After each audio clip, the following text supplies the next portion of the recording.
Suasana haru menyelimuti prosesi sholat jenazah mantan Gubernur Sumatera Selatan Alex Nurdin yang digelar di Masjid Agung Jayawikromo, Palembang. Sebelum dimakamkan di TPU Kebun Bunga Sukarami, jenazah almarhum disolatkan oleh ratusan jemaah yang sudah menunggu sejak pagi hari.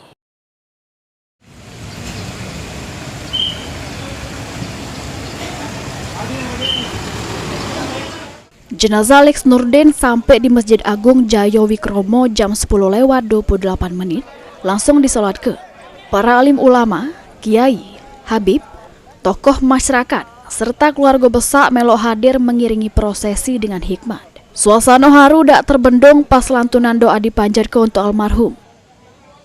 Semasa hidup, Alex Nurdin dikenal sebagai tokoh yang aktif juru kegiatan keagamaan sama pembangunan di Sumatera Selatan. Almarhum ngembuskan nafas terakhir pada Rabu awan, 25 Februari 2026, sekira jam 1:30 awan di Rumah Sakit Siloam, Semanggi, Jakarta. Sesudah berjuang melawan infeksi kantong empedu.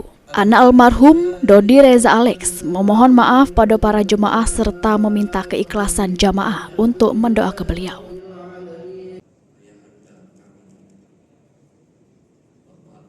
Dengan rasa kerendahan hati dari kami sekeluarga besar, di sini hadir para alim ulama, para kiai, para habib, tokoh masyarakat. Kami mohon dibukakan pintu maaf sebesar-besarnya.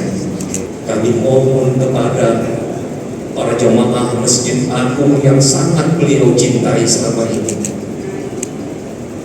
agar ikhlas mendoakan beliau. Sesudah disolatkan, jenazah kemudian diberangkat ke tempat peristirahatan terakhir di TPU Kebun Bunga Sukarami, Palembang untuk dimakamkan di pemakaman keluarga. Kepergian Alex Nurdin meninggal keduka mendalam bagi masyarakat Sumatera Selatan. Buliadi, PAL TV.